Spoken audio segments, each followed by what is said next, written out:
একদম 10টা বাজে। আমার আজকে কুলিনারি আর্টসের উপর এক্সাম, আর আমি এখানে কুকারি পড়তেছি। What is cookery? আর এখানে আমার 1 কাপ চা।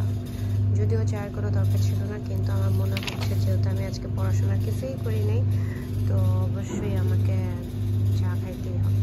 থ্যাংক ইউ সবাইকে।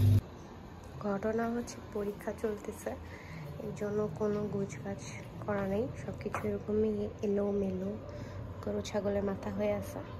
তো এখন এগুলো সব পরিষ্কার করে গোসল করে আমি পড়তে বসবো।